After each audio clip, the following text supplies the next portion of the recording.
Hello, my name is Maria Nieves and today I'll be talking about cultural values in Finland.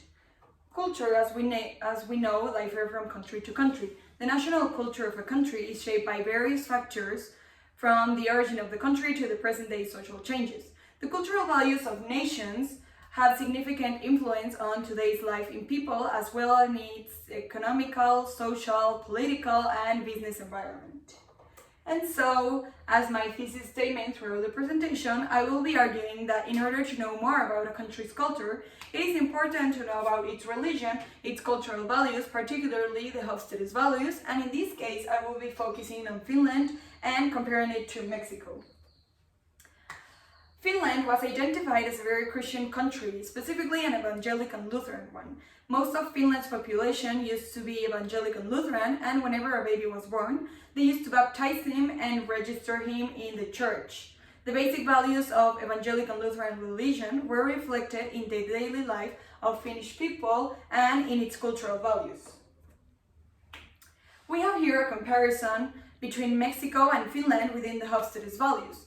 Hofstadter's 6 cultural dimensions may not be the perfect indicator in giving the exact information about both cultures. However, these dimensions will provide a basic understanding on the national cultures between both countries. Moreover, analyzing the cultural dimension is an endeavor to understanding the Finnish and Mexican culture as a large group at a general level. Power distance refers to whether the country is based more on a horizontal structure or a vertical one, referring to hierarchy. The Hofstadter score on power distance for Mexico is 81 and for Finland is 33. The difference between these two cultures is 48, which is a major difference. Power is distributed unequally in high power distance cultures like Mexico, as it is based on relationship and dependency. On the other hand, Finland is a small power distance culture. The use of power is legitimate and is subject to criteria of good and evil. Therefore, the inequality between leaders and employees are less, and the employees are encouraged and motivated to take part in the decision-making process.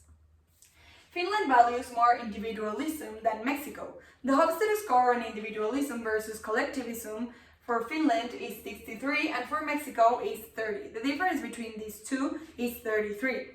Hofstadter scores confirm that Finland is more individualistic than Mexico.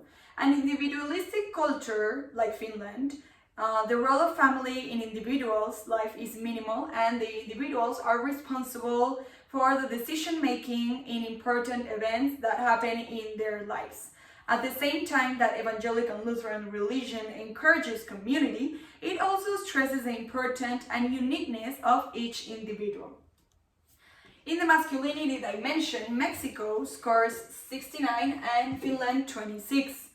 Mexico is a high masculine culture when compared with Finland. When comparing the societal practices between both countries, Mexico scores high as it is a more male-dominated society where men tend to be more dominant.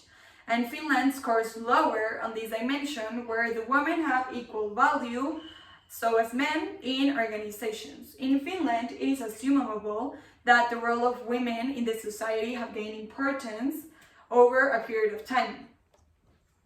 Uncertainty avoidance refers to the extent which a society, organization, or a group relies on social norms, rules, and procedures that can alleviate the unpredictability of future events. The Hofstadter score on uncertainty avoidance for Mexico is 82 and for Finland is 59. The societal practices of this dimension reveals that both Finnish and Mexican society tend to avoid uncertainty within a slight difference. But both cultures seem to be less comfortable in handling uncertainty and in dealing with ambiguity.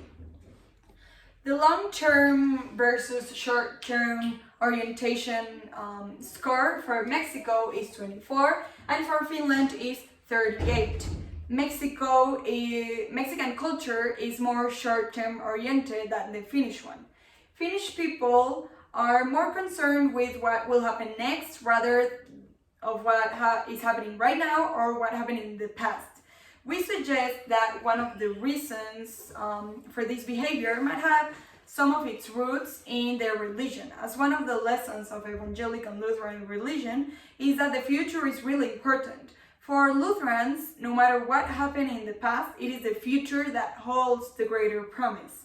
The individual is destined to move on. Even the notion of heaven accents the future.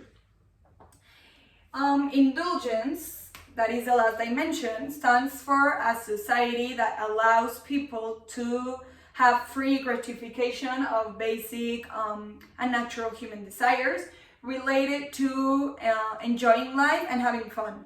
The comparison between indulgence dimension reveals that Mexico has 97 and Finland has 57, which is considered a highly indulgent society. High indulgence societies, like Finland, have people that can freely fulfill their basic needs and desires freely, as they have no strict social norms. On the other hand, restrained societies like Mexico have stricter social norms, and the gratification of drives are suppressed and more regulated. And how has this impacted Finland? An example could be that because Finnish people are not involved in a specific religion as they used to be, they start to see themselves not as a community but as individuals. This could be one of the reasons why their individualism dimension value is so high. Also, because of the separation with their church and its values, Finnish people are not getting married anymore. They are leaning more on cohabitation, and the gender roles are changing. Both women and men are now the wage earners nowadays, and they are considered the same in their relationship. Although worldview is communication in a variety of ways, religion is the predominant element of culture from which one's worldview is derived.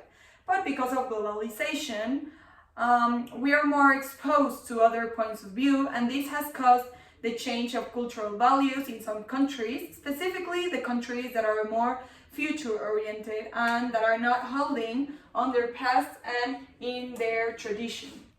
In conclusion, the depth review of Finnish and Mexican culture through Hofstede's study shows that there are significant differences but also similarities that exist between both cultures. The significance of values is that they inform members of a culture as to what is considered right and wrong, appropriate or inappropriate, good or bad, correct or incorrect, in almost every context of human endeavor.